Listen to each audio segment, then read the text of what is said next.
नमस्कार, आप देख रहे हैं स्पेशल रिपोर्ट न्यूज रूम से। आपके साथ मैं हूं अंजना ओम कश्यप। आज सुशांत सिंह राजपूत की मौत के मामले में 5 बड़े खुलासे हम स्पेशल रिपोर्ट में आपके सामने करने वाले हैं। हमारे साथ जगह जगह से हमारे तमाम सहयोगी जुड़ेंगे। हर मुद्दे पर, हर मोर्चे पर हमारे सहयोगी इस वक्त डटे हुए हैं। लेकिन उनका परिचय कराने से पहले आपको बता दें पूरे मामले में अपडेट। सीबीआई जांच अब ड्रग्स कनेक्शन की तरफ भी बढ़ रही है, क्योंकि नारकोटिक्स कंट्रोल ब्यूरो पूरे मामले की जांच करेगा। ये एक बहुत बड़ा खुलासा जिस पर हम विस्तृत रिपोर्ट आपको दिखाएंगे। सुशांत के बही खातों को सीबीआई ने खंगाला है। क्या कुछ जानकारी वहां से निकली है? क्या कोई नई जानकारी आपके सामने आएगी उस रिपोर्ट के जरिए? इधर केशव ने बताया सुशांत के घर के नए राज। केशव घर में काम करता था। ये 5 तस्वीरें हम आपको दिखा रहे हैं। रिया का ड्रग कनेक्शन, मौत का दुबई कनेक्शन, और इधर रिया का ड्रग कनेक्शन और दुबई कनेक्शन में जो तस्वीरें हैं वो हम आपको दिखा रहे हैं। सबसे बड़ा खुलासा सुशांत की मौत में ड्रग्स एंगल के साथ सामने आया है। रिया चक्रवर्ती का ड्रग कनेक्शन मिला है, जिसकी जांच अब नारकोटिक्स ब्यूरो करने वाला है। इसके अलावा सुशांत के कथित दोस्त संदीप सिंह पर भी बड़ा खुलासा होगा। सीबीआई ने जब सुशांत की मौत के चारों चश्मदीदों से पूछताछ की तो क्या निकला, हम ये भी आपको दिखाएंगे। सुशांत की साइकोलॉजिकल ऑटोप्सी की रिपोर्ट भी हम आपको दिखाएंगे। इसके अलावा सीबीआई की फाइनेंशियल एंगल से भी जांच आगे बढ़ रही है। और अब आइए आपको लिए चलते हैं उन तमाम सहयोगी के साथ पास जो इस वक्त मुंबई के अलग अलग जगहों पर मौजूद है। सुशांत सिंह राजपूत के घर के बाहर से हमारे सहयोगी हमारे साथ जुड़ रहे हैं। शम्स ताहिर खान हमारे साथ हैं, हमारे साथ अरविंद ओझा, तनुश्री पांडे, मुस्तफा शेख, मुनीश पांडे, दिवेश सिंह, ये तमाम सहयोगी हमारे मुंबई के जगह जगह से हमारे साथ इस पूरी चर्चा में जुड़ेंगे। लेकिन सबसे पहले रिपोर्ट की शुरुआत करते हैं। क्या वाकई रिया चक्रवर्ती का कोई ड्रग डीलिंग का कनेक्शन है? ये सवाल इसलिए क्योंकि अब नारकोटिक्स कंट्रोल ब्यूरो पूरे मामले की जांच आगे ले जाने वाला है। ड्रग्स के एंगल से भी जांच होगी। रिपोर्ट देखिए। रिया चक्रवर्ती पर अब तक का सबसे बड़ा खुलासा। रिया चक्रवर्ती पर यह खुलासा सबको चौंका देगा।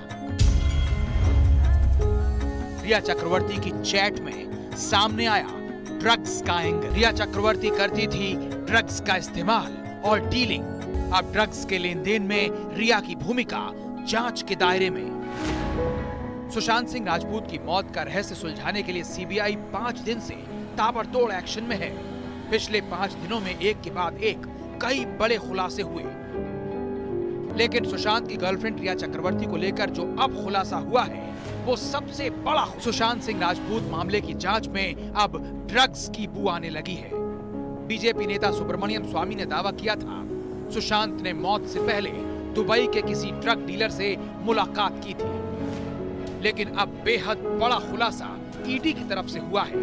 ईडी ने रिया चक्रवर्ती के कुछ व्हाट्सएप चैट सीबीआई और नारकोटिक्स डिपार्टमेंट को सौंपे हैं। सुशांत केस में अब ड्रग्स का ये नया एंगल आया है। अब नारकोटिक्स विभाग भी सुशांत केस की जांच में ईडी और सीबीआई के साथ जांच करेगा। सुशांत केस की जांच कर रहे प्रवर्तन निदेशालय यानी ईडी को रिया चक्रवर्ती की कुछ व्हाट्सएप चैट की डिटेल्स मिली है। इन चैट से पता चला है कि रिया चक्रवर्ती ड्रग्स का इस्तेमाल और डीलिंग कर रही थी। रिपोर्ट्स के मुताबिक अब ड्रग्स के लेन देन के मामले में रिया की भूमिका जांच के दायरे में लाई जा रही है। जांच के दौरान ईडी को कुछ ऐसे सबूत मिले जिससे कि यह साफ होता है कि रिया चक्रवर्ती का ड्रग्स के साथ में कुछ लेना देना है। इन सभी सबूतों को ईडी ने सीबीआई और नारकोटिक्स कंट्रोल ब्यूरो को भेजा हुआ है और दोनों एजेंसियां अब यह पता लगा रही हैं कि आखिरकार रिया चक्रवर्ती का ड्रग्स के साथ में क्या कनेक्शन है और क्या सुशांत की मौत का इससे कोई लेना देना है।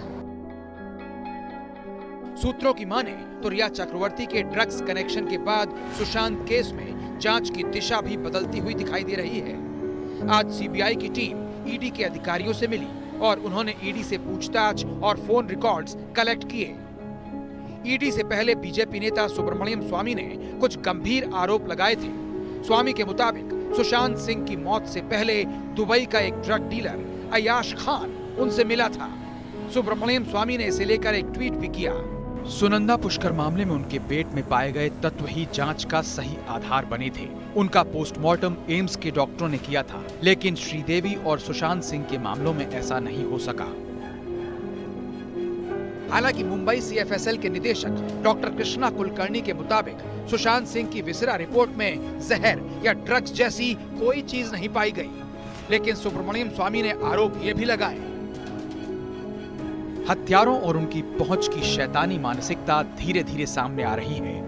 ऑटोप्सी को जानबूझकर जबरन लेट किया गया ताकि सुशांत सिंह के पेट में जहर घुल जाए। उन्होंने ये भी कहा कि जो जिम्मेदार हैं उन पर नकेल कसने की जरूरत है।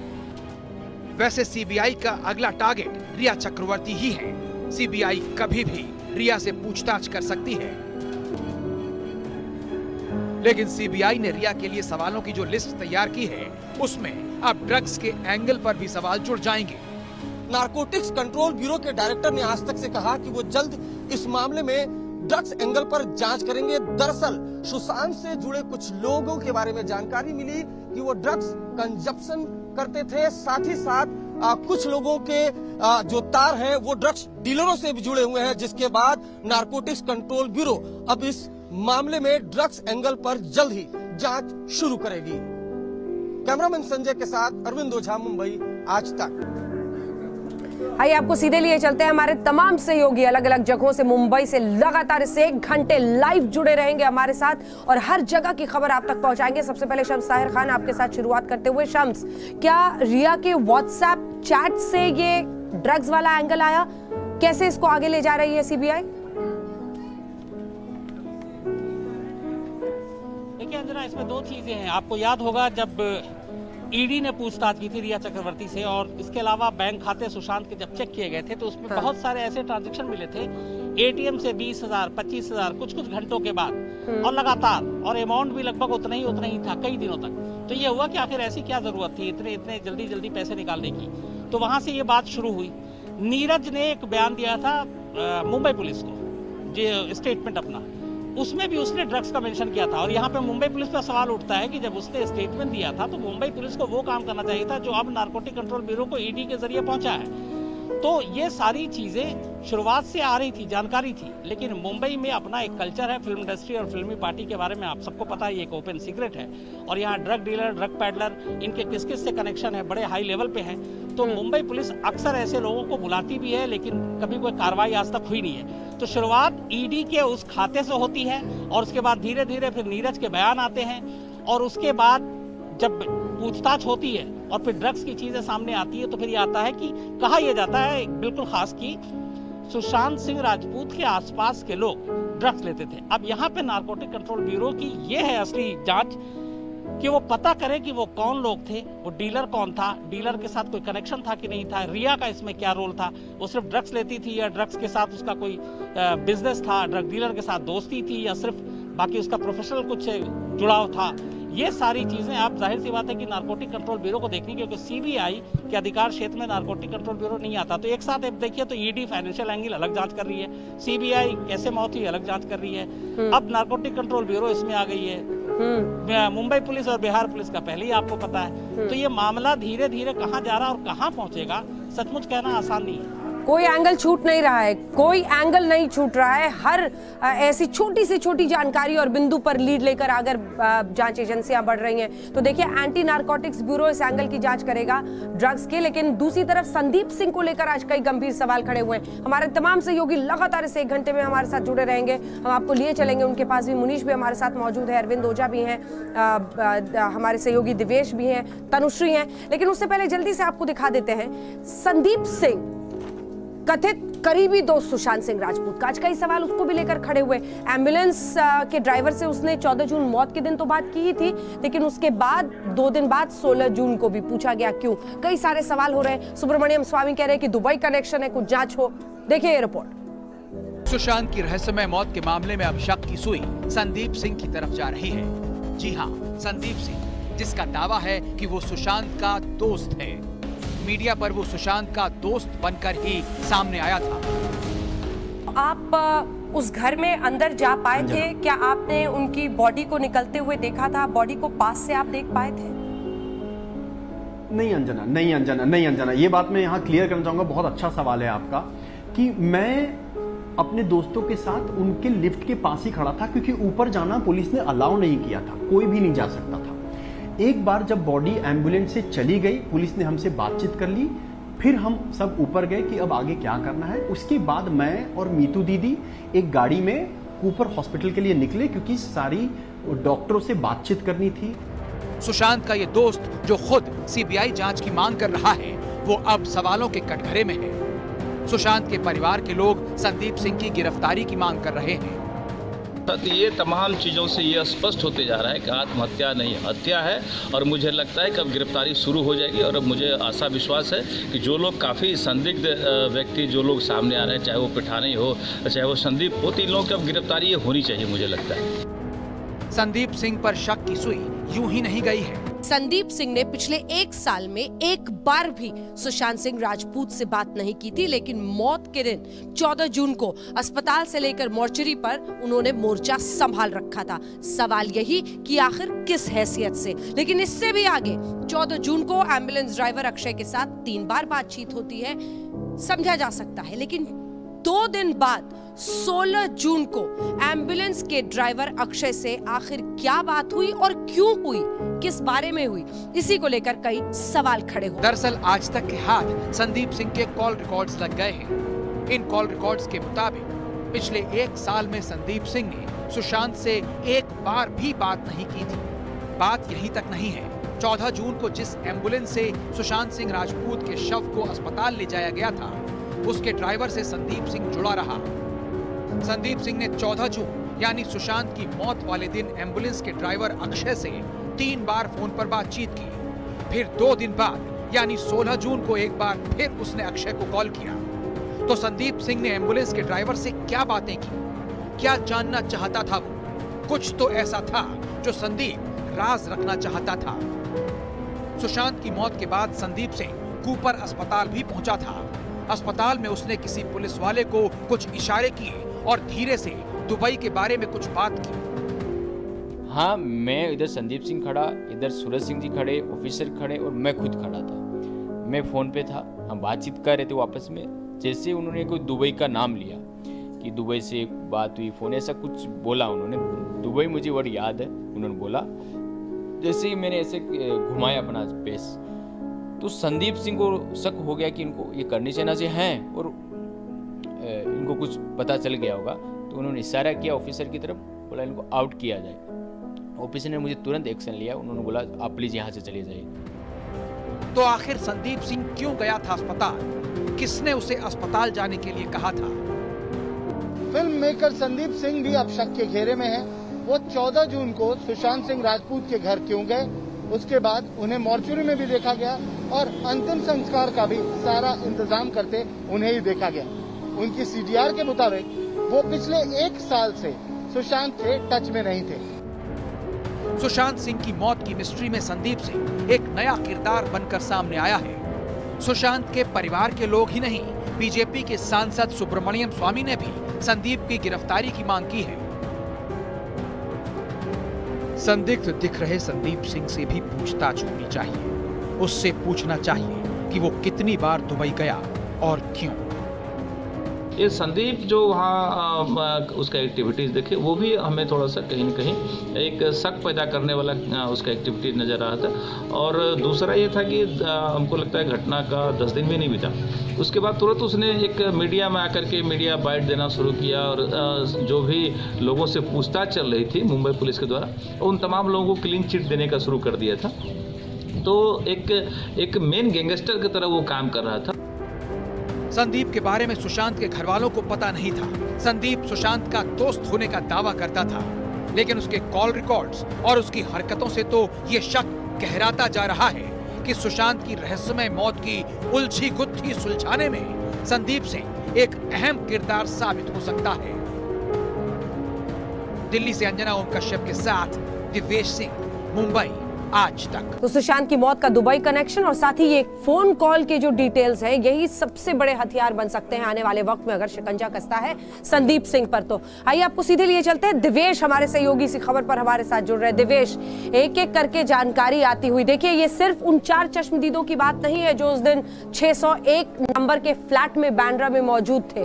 वो लोग जो उनकी मौत के बाद अस्पताल में मॉर्चरी में बहुत ज्यादा सक्रिय थे, और एक ऐसा शख्स जिसने 1 साल तक एक बार बात नहीं की, लेकिन उस दिन जैसे सब चीज वही संभाल रहा था। दिवेश जी अंजना, संदीप सिंह अभी शक के घेरे में आए हैं, उनकी सीडीआर आई है और इससे ये पता चलता है कि वो सुशांत के टच में थे ही नहीं। पर हम लोग भी वहां पर मॉर्चुरी में मौजूद थे, हमने भी देखा था और संदीप सिंह ही वो व्यक्ति थे जो मीडिया बाइट्स भी दे रहे थे उस दिन। इसके अलावा एनफोर्समेंट डायरेक्टरेट को एक ट्रांजैक्शन मिली है सुशांत और संदीप के बीच, जो हमें हमारे ईडी सूत्रों ने हमें बताया और 10 अगस्त को हमने आज तक ने इस बारे में रिपोर्ट भी की थी कि संदीप सिंह को एनफोर्समेंट डायरेक्टरेट बहुत जल्द पूछताछ के लिए तलब करेगी, बहुत जल्द उनको भी समन्स इशू किए जा सकते हैं। इसके अलावा संदीप सिंह के जो ट्रैवल डिटेल्स हैं, वो देश के बाहर क्यों गए, किससे मिले, ये सारी चीजें संदिग्ध कंडीशन में है और इसीलिए इसे इन्वेस्टिगेट करना जरूरी है। मुंबई पुलिस का एक स्टेटमेंट मुझे अभी भी याद है जो जून के महीने में आया था। उन्होंने ये कहा था कि संदीप सिंह को कभी भी पुलिस स्टेशन बुलाया नहीं गया है, उनकी कोई स्टेटमेंट नहीं हुई है, वो स्वयं ही पुलिस के पास पहुंच जाते थे, पुलिस स्टेशन पहुंच जाते थे, बाहर आकर मीडिया को बोलते थे कि मुझे पुलिस ने बुलाया है स्टेटमेंट के लिए। पर जब पुलिस से पूछा गया कि क्या आपने स्टेटमेंट के लिए संदीप सिंह को बुलाया है, तो पुलिस ने इस बात पर मना कर दिया और कहा कि संदीप सिंह इस केस में कहीं भी स्टैंड नहीं करते हैं और उनका स्टेटमेंट कभी भी नहीं हुआ है, उनको स्टेटमेंट के लिए बुलाया भी नहीं गया है। अंजना, अच्छा, ये बहुत दिलचस्प बात है कि एक और जो पूरे मामले में अब रहस्य बनता है वो इस बात को लेकर कि मुंबई पुलिस उन्हें जांच के लिए बुलाती नहीं थी, लेकिन वो थाने के बाहर मीडिया को बताते थे कि मुंबई पुलिस ने बुलाया है। बहरहाल इस पर आगे अब भी चर्चा करेंगे। आप डीआरडीओ ऑफिस के बाहर मौजूद है जहां पर पूछताछ के लिए कई लोगों को बुलाया जा रहा है, क्या कुछ वहां पर हो रहा है हलचल, इन सब पर बातचीत करेंगे। लेकिन अब आपको दिखाते हैं सीबीआई के आज 5वें दिन की जांच में क्या कुछ सामने आया है वो रिपोर्ट। फ्लैट नंबर 601 बाड्रा का वो घर और उन 4 चश्मदीदों की पुरानी कहानी, बेमेल बयानों से गुजरते हुए आज आमना सामना कराया गया इन चारों का। रिपोर्ट देखिए। नीरज सिंह, सिद्धार्थ पिठानी, दीपेश सावंत, केशव बचनेर, सबसे पहले सीबीआई के टारगेट पर ये 4 नाम आए और सुशांत केस में पूछताछ भी सीबीआई ने सबसे पहले इन चारों से ही की, क्योंकि 14 जून को सुशांत के फ्लैट नंबर 601 में क्या हुआ था, सुशांत का कमरा अंदर से क्यों लॉक था,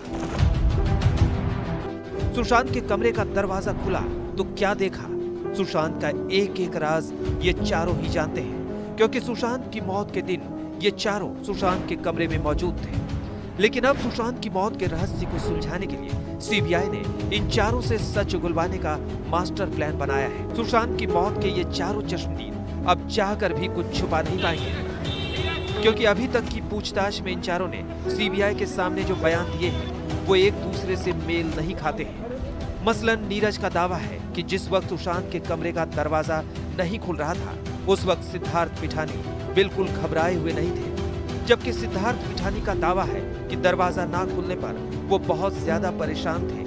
नीरज ने बताया कि चाबी वाले ने दरवाजा तोड़ दिया, उसके बाद भी सिद्धार्थ आराम से चाबी वाले के जाने का इंतजार कर रहा था। इसके उलट सिद्धार्थ पिठानी ने सीबीआई को बताया कि वो खुद चाबी वाले के जाने की जल्दबाजी में थे। अब सच कौन बोल रहा है और कौन झूठ बोल रहा है, दूध का दूध पानी का पानी करने के लिए सीबीआई ने इन चारों से पूछताछ का मास्टर प्लान बनाया है। सीबीआई ने जो इन चारों से पूछताछ का मास्टर प्लान बनाया है वो भी जान लीजिए। सीबीआई ने सबसे पहले नीरज और सिद्धार्थ पिठानी को एक साथ बिठाकर पूछताछ शुरू की, ताकि दोनों में से कोई भी अगर झूठ बोले तो फौरन पकड़ा जाए। इसके बाद सीबीआई चारों में से 2-2 को आमने सामने बिठाकर पूछताछ करेगी। नीरज और सिद्धार्थ के बाद बारी नीरज और दीपेश सावंत की आएगी, फिर नीरज और केशव बचनेर को आमने सामने बैठाया जाएगा, फिर सिद्धार्थ पिठानी और दीपेश सावंत, सिद्धार्थ पिठानी और केशव बचनेर, उसके बाद दीपेश सावंत और केशव बचनेर को आमने सामने बिठाकर सीबीआई पूछताछ करेगी और आखिर में चारों को आमने सामने बिठाकर सीबीआई सवाल जवाब करेगी और ये भी बताएगी कि पहले इन चारों ने क्या क्या बयान दिए हैं।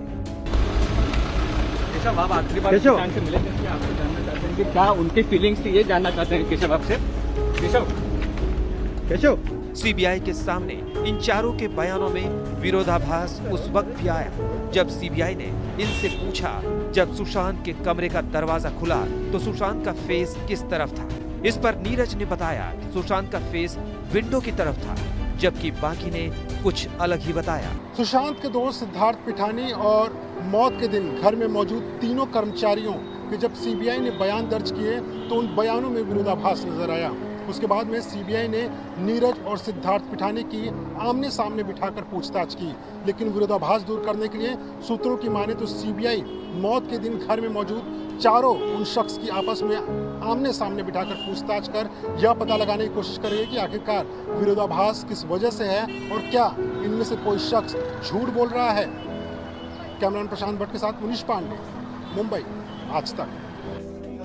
सीधे आपको लाइव ही लिए चलते हैं। हमारे साथ इस वक्त मुनीश पांडे जुड़े हुए हैं और मुनीश, सीबीआई और जांच से लेकर ईडी की हर खबर सबसे पहले आप आज तक पर हमारे दर्शकों को देते हैं। आज भी आप लगातार वहां पर मौजूद हैं। इस वक्त क्या हलचल है वहां पर? डीआरडीओ ऑफिस में ही लगातार पूछताछ भी हो रही थी गवाहों से। क्या कुछ जानकारी आ रही है? कल तक तो साफ था कि बेमेल बयान थे। कोई कह रहा था कि ऐसे पार्थिव शरीर बॉडी उतारी गई, कोई कुछ और कह रहा था, कोई कह रहा था चेहरा उधर है। आज क्या पता चला है? जी देखिए अंजना, इसमें सीबीआई ने जब जांच शुरू की तो मुंबई आए हुए उन्हें 5 दिन हुए हैं और शुरुआत के 4 दिन की जो जांच थी वो सिर्फ 13 और 14 तारीख को क्या हुआ था इसके बारे में सीबीआई जानना चाहती थी। इसीलिए आप देखेंगे शुरुआत के 4 दिन में सीबीआई ने सिर्फ उन चारों शख्स को बुलाया जो कि उस फ्लैट में मौजूद थे, क्योंकि कहीं ना कहीं शक यही है कि सुशांत की मौत कैसे हुई है ये इन चारों को ज़रूर पता है। उसमें कोई हत्या है, आत्महत्या है, कोई साजिश है, मार के उनको कहीं लटका दिया गया, ये सब कुछ इन चारों को ही पता है। और इसीलिए जब तक ये चारों से सारे राज उगलवा नहीं दिए जाएंगे तब तक कि इस मौत का रहस्य बाहर नहीं आएगा। इसीलिए सीबीआई ने जांच शुरू की। नीरज ने सबसे पहले बयान दिया सीबीआई को। उनके बयान को देखा गया कि मुंबई पुलिस को क्या बयान दिया था, उसमें उन्हें कॉन्ट्राडिक्शन मिला। उसके बाद में उस कॉन्ट्राडिक्शन को दूर करने के लिए सिद्धार्थ पिठानी का बयान दर्ज किया गया, लेकिन सिद्धार्थ पिठानी ने बयान दिया तो नीरज के बयान से वो मेल नहीं खा रहा था। उसके बाद बाकी के जो 2 लोग थे, दीपेश और केशव, उनके बयान सीबीआई ने दर्ज किए और कम से कम सबसे 4 से 5 राउंड की अंजना पूछताछ हो चुकी है, लेकिन विरोधाभास जो है वो अभी तक पूरी तरह से दूर नहीं हुआ है। सीबीआई पहले शक नहीं करना चाहती है कि इनमें से कोई झूठ बोल रहा है या ये कोई साजिश की तरफ इशारा कर रहा है। सीबीआई का कहना है कि ये ऐसा हो सकता है कि इनमें से कोई एक शख्स जो है जिसको पूरी तरह से चीज़ें याद न हो, ऐसा भी हो सकता है, लेकिन ऐसा ज़रूर हो सकता है कि इनमें से कोई एक शख्स झूठ भी बोल रहा हो। और उसी तह तक जाने के लिए सीबीआई ने आज के दिन 5वें दिन जो है सीबीआई ने उनका कन्फ्रंटेशन कराया, नीरज और सिद्धार्थ का आमने सामने बिठाया ताकि यह पता चले कौन झूठ बोल रहा है। ऐसे करके सबसे एक दूसरे से पहले बारी बारी से कन्फ्रंटेशन होगा और उसके बाद में चारों को एक साथ बिठाया जाएगा और एक एक करके सवाल पूछे जाएंगे। अगर किसी ने उसमें से वो मेल करने वाला जवाब नहीं दिया तो इसका मतलब है कि कहीं ना कहीं कोई तो एक राज ऐसा है जो इन चारों में से कोई एक शख्स छुपा रहा है। और जो कुछ है, कत्ल या खुदकुशी, सब कुछ इन्हीं चारों पर डिपेंड करेगा, क्योंकि यही वो लोग थे जिन्होंने दरवाजा खोलकर बॉडी निकाली थी, नीचे उतारी थी।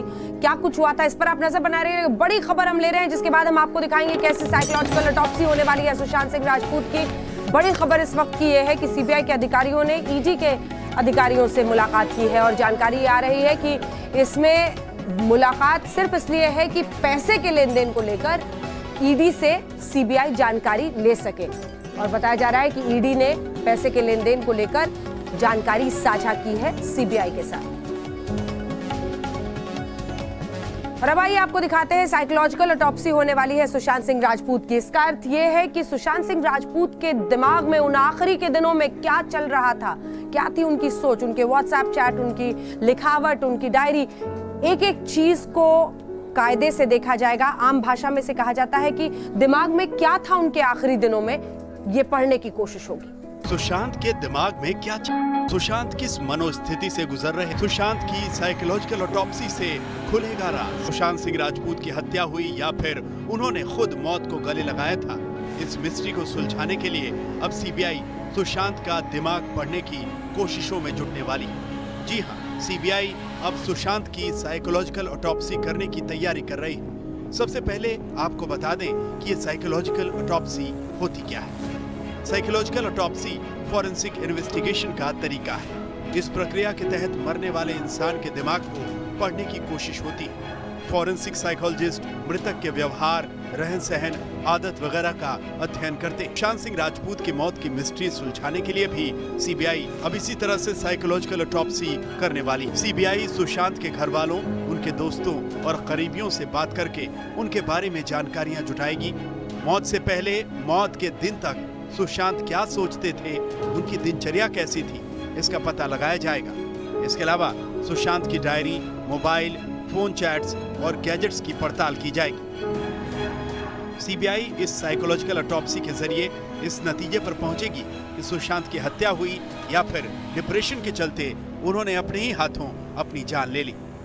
अक्सर सवालों के जवाब दिमाग से ही मिलते हैं और साइकोलॉजिकल ऑटोप्सी एक दिमागी पोस्टमार्टम है। सुशांत सिंह राजपूत के जहन में, दिमाग में क्या कुछ चल रहा था, मौत से पहले क्या कुछ वो सोच रहे थे, उनके बर्ताव में क्या कुछ तब्दीली आई थी, आसपास के पूरे माहौल में क्या कुछ बदला था, ये वो सारी चीजें हैं जिन्हें अगर इकट्ठा किया जाए और सुशांत की सारी सोच को एक जगह पर लाया जाए तो इससे ये आसानी से पता किया जा सकता है कि आखिर 8 जून से लेकर 14 जून के दरमियान सुशांत के दिमाग में सचमुच चल क्या रहा। सुशांत सिंह राजपूत की मौत मिस्ट्री उलझी हुई है। 14 जून को उनके साथ क्या हुआ था, इसका अंदाजा लगाना आसान नहीं है। रिया चक्रवर्ती और सिद्धार्थ पिठानी का दावा है कि सुशांत डिप्रेशन के शिकार थे। इनके मुताबिक सुशांत का डिप्रेशन का इलाज चल रहा था। सुशांत ने मौत से पहले नौकर से जूस मांगकर पिया था। सुशांत ने 14 जून की सुबह वीडियो गेम भी खेला था। सुशांत के परिवार वाले, उनके दोस्त मानने को तैयार ही नहीं हैं कि सुशांत खुदकुशी कर सकते हैं। हर चीज वो करना चाहता था, हर चीज में अपने प्लानिंग्स कर रहे थे अपने आप। 5 साल के बाद वो क्या बनेगा, क्या करेगा, किस स्टेट पे, ये तक उसके प्लान होते थे। तो ऐसा लड़का ये ऐसा कुछ हो जाएगा और ऐसा कुछ कर लेगा, I deny it completely. Sushant के फोन की जांच से पता चला है कि उन्होंने अपनी तथाकथित बीमारी बाइपोलर डिसऑर्डर के बारे में सर्च किया था। यही नहीं, उन्होंने पेनलेस डेथ के बारे में भी सर्च किया था। लेकिन दूसरी तरफ उनकी जिंदा दिली के भी किस्से हैं। आंखों में हजारों सपनों की बातें हैं जो उन्होंने अपनी डायरी में भी लिखी थी। तो फिर उनकी मौत कैसे हुई? ऐसे में साइकोलॉजिकल ऑटोप्सी ही इस राज से पर्दा उठा सकती है। अरविंद ओझा के साथ शम्स ताहिर खान, मुंबई, आज तक। तमाम सबूतों के इस पंचनामे में आइए अब आपको सीधे लिए चलते हैं। अरविंद ओझा हमारे सहयोगी मुंबई से हमारे साथ जुड़ रहे हैं। और अरविंद, हर खबर के मौके पर पहुंचकर तह तक पहुंचने में आप माहिर हैं, इसीलिए मेरा सवाल आपसे ये है कि अब तो कोशिश ये होगी कि सुशांत के दिमाग के तह तक, उसके दिमाग का एक तरह से पोस्टमार्टम किया जाएगा। क्या चल रहा था आखिरी के दिनों में अरविंद? जी बिल्कुल, आपने सही कहा। दिमाग का एक तरीके से इसको पोस्टमार्टम ही कहते हैं और इससे ये पता लगता है कि जो शख्स है जिसकी मौत हुई है उसके आखिरी के वक्त में क्या कुछ चल रहा था।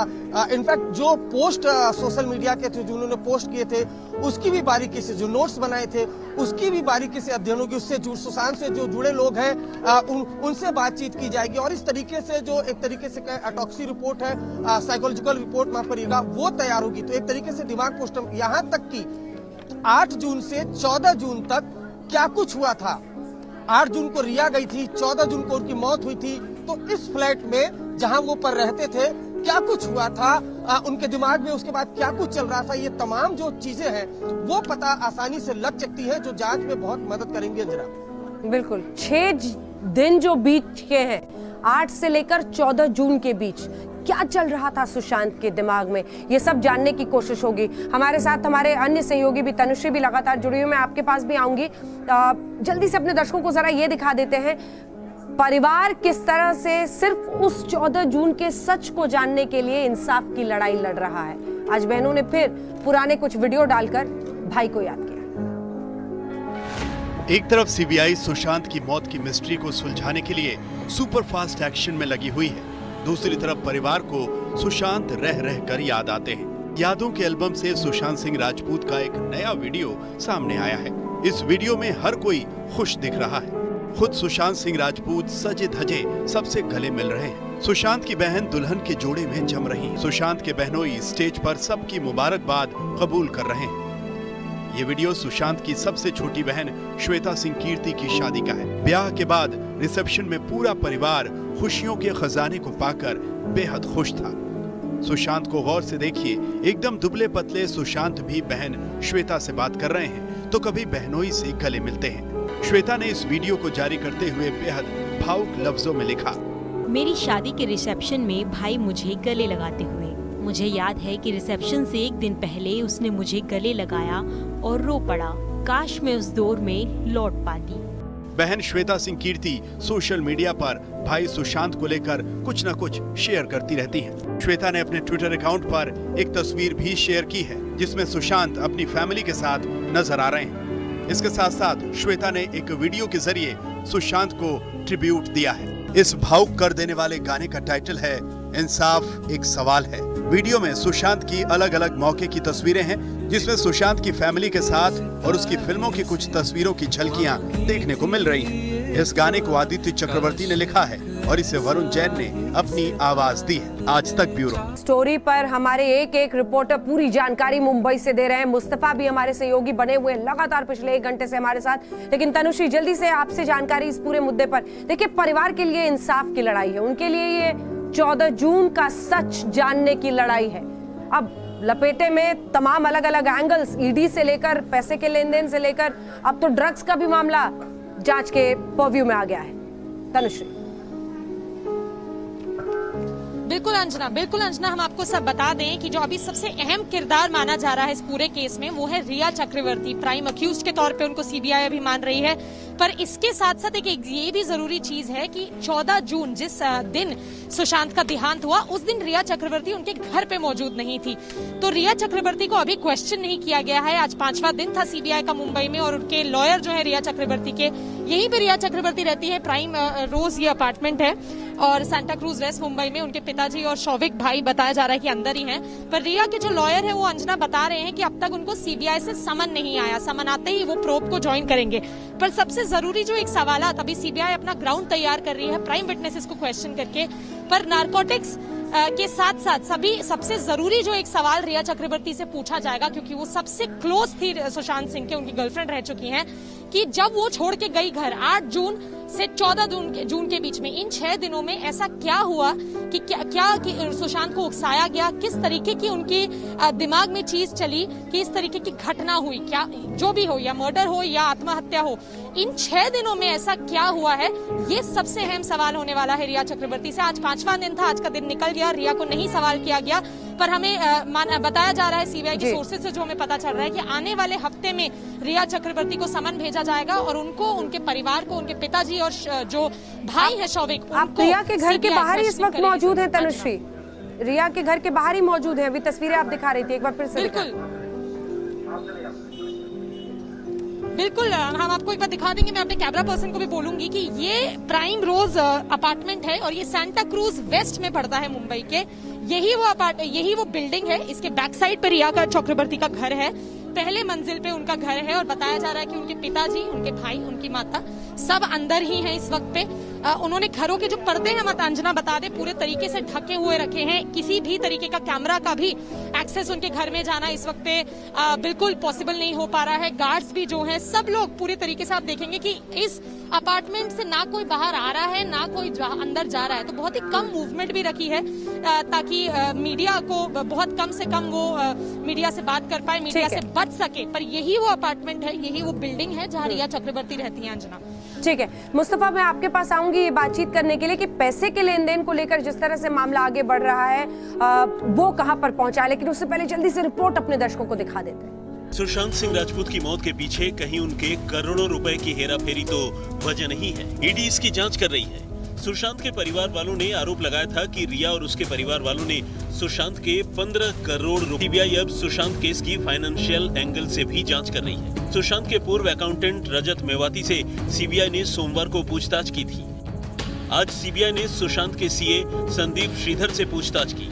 संदीप श्रीधर को सीबीआई ने पूछताछ के लिए आज डीआरडीओ गेस्ट हाउस में बुलाया। संदीप श्रीधर से सीबीआई ने सुशांत सिंह राजपूत के वित्तीय लेन देन के बारे में पूछताछ की। मुंबई आने के बाद शुरुआत के 4 दिनों में सीबीआई ने सिर्फ इस बारे में जांच की कि 13 जून और 14 जून को आखिरकार सुशांत के फ्लैट में क्या हुआ था। लेकिन 5वें दिन सीबीआई ने अपनी जांच का दायरा आगे बढ़ाया और फाइनेंशियल एंगल पर जांच करना शुरू कर दिया, ताकि यह पता चल पाए कि सुशांत की मौत के पीछे की वजह वो पैसे तो नहीं जो कथित रूप से रिया चक्रवर्ती और उसके परिवार वालों ने। हम आपको बता दें कि संदीप श्रीधर ने ही ये दावा किया था कि सुशांत के अकाउंट में कभी 15 करोड़ रुपए थे ही नहीं। 15 करोड़ अकाउंट में है ही नहीं, उतने ट्रांजैक्शन जितना आप पूछ रहे हैं। 15 करोड़ थे ही नहीं उनके अकाउंट में। पैसे होंगे, नेटवर्थ होंगे, बट बैंक बैलेंस होना चाहिए ना जो आप कह रहे हैं उसके। संदीप श्रीधर की बात का खंडन करते हुए सुशांत के परिवार वालों ने कहा था कि भले ही एक बार में रिया ने 15 करोड़ रुपए नहीं निकाले हों, लेकिन रिया और उनका परिवार सुशांत का अकाउंट खाली कर रहा था। एक अकाउंट का ही पता किया तो पता चला कि 17 करोड़ उसमें आया था, 15 करोड़ निकला था। तो उस बेसिस पे, और चूंकि ऑलरेडी हम लोग को मालूम था पहले ही 4 दिन में जब मिली सुशांत से अपने भाई के बर्थडे पार्टी का पेमेंट उसने सुशांत के क्रेडिट कार्ड से दिया, तो इस तरह की चीजें हम लोग को शुरू से मालूम थी। सुशांत सिंह राजपूत के बैंक खाते की पड़ताल में ये बात तो साफ नजर आई कि सुशांत के अकाउंट से लाखों रुपए रिया चक्रवर्ती और उनके घर वालों पर खर्च हो रहे थे। अब सीबीआई इस मामले की फाइनेंशियल एंगल से जांच कर रही है। सीबीआई ने ईडी की टीम से भी मुलाकात की है। अगर सीबीआई को इस बात के सबूत मिल गए कि रिया ने सुशांत के पैसों की हेराफेरी की थी, तो रिया पर सीबीआई का शिकंजा कस सकता है। मुनीश पांडे, मुंबई, आज तक। और बड़ी खबर इस वक्त की यह है कि सीए संदीप श्रीधर, सुशांत के सीए संदीप श्रीधर से 10 घंटे पूछताछ हुई है। और जहां पर ये पूछताछ चल रही है वहीं पर हमारे सहयोगी मुस्तफा हमारे साथ जुड़े हुए हैं। और मुस्तफा, ये वही सीए संदीप श्रीधर हैं जिनसे डीआरडीओ में पूछताछ हो रही है और जिनके बारे में जानकारी दी गई थी कि ये रिया चक्रवर्ती की तरफ से अपॉइंट किए गए थे। क्या कुछ जानकारी हासिल हो पा रही होगी? 10 घंटे पूछताछ का क्या मतलब निकालें? जी बिल्कुल अंजना, मुद्दा जो है वो फाइनेंशियल मिस अप्रोप्रिएशन का है। इस वक्त डीआरडीओ गेस्ट हाउस के बाहर है। इस दरवाजे के पीछे सुशांत सिंह राजपूत के केस से जुड़े अब कई जो रहस्य है वो कैद है। संदीप श्रीधर की अगर हम बात करें तो वो अकाउंटेंट है। उन्होंने ये कहा था कि जो इल्जाम लगाया गया है 15 करोड़ रुपए का, वो इतना बड़ा ट्रांजैक्शन सुशांत के अकाउंट में नहीं देखा गया था। अब सवाल ये है, Mumbai police, enforcement directorate, CBI, तीनों एजेंसियां फाइनेंशियल एंगल ढूंढ चुकी है। क्या उन्होंने अभी तक ठोस तौर पर यह आकर कहा है कि 15 करोड़ रुपए का ट्रांजैक्शन सुशांत के अकाउंट से देखा गया था और वो किसी न किसी तरीके से मिस अप्रोप्रिएशन है? ये एक बहुत अहम सवाल है, क्योंकि जो पहला आरोप सुशांत के परिवार का रिया चक्रवर्ती के ऊपर है वो पैसों के लेन देन को लेकर है। अंजना, बिल्कुल, और पैसों के लेन देन को लेकर कई सवाल खड़े हो रहे हैं और वहां पर अगर कोई क्लू बड़ा मिलता है तो वहां से पूरा मामला एकदम पलट जाएगा, क्योंकि एक इंसेंटिव से लेकर तमाम चीजें मुस्तफा मिलेंगी। जल्दी से एक रिस्पॉन्स। जी बिल्कुल, यही एक तरह से आप कह सकते हैं कि बहुत अहम हिस्सा है इस पूरे केस का। फाइनेंशियल मिस अप्रोप्रिएशन ही वो एक एलिगेशन है जो इस पूरे केस में ठोस है, क्योंकि एक्सपर्ट बता चुके हैं कि अबेटमेंट टू सुसाइड का चार्ज प्रूफ करना, उसमें किसी को अरेस्ट करना बहुत मुश्किल है और इसीलिए money laundering, financial miss appropriation ये एक तरह से बहुत की एरिया है इस पूरे इन्वेस्टिगेशन का। अंजना, बहुत धन्यवाद आप सभी का। शम्स ताहिर खान, मुनीश पांडे, देवेश सिंह, तनुश्री, अरविंद ओझा हमारे सहयोगी बने हुए थे, हमारे साथ मुस्तफा शेख भी बने हुए थे, सभी मुंबई से। और लगातार इस खबर पर ये सभी रिपोर्टर्स बने हुए हैं मुंबई पे, हर खबर पर सबसे पहले आपको जानकारी देंगे। स्पेशल रिपोर्ट में इतना ही, देखते रहिए आज तक। मुनीश पांडे, रिया चक्रवर्ती से कल क्या पूछताछ हो सकती है? कल क्या होगा?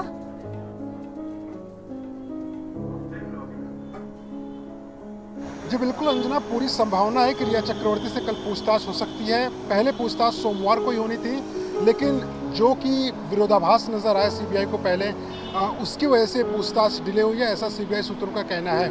सीबीआई का ऐसा भी कहना है कि अगर रिया चक्रवर्ती से पहले ही दौर में पूछताछ कर ली जाए तो जितने भी आरोप लगे हैं वो सबसे सरासर इनकार कर देंगे, कहेंगे कि मैं बेकसूर हूँ। इसीलिए जो इस मामले में चश्मदीद हैं उनसे रिया और सुशांत के रिश्तों को लेकर पूछताछ हुई है।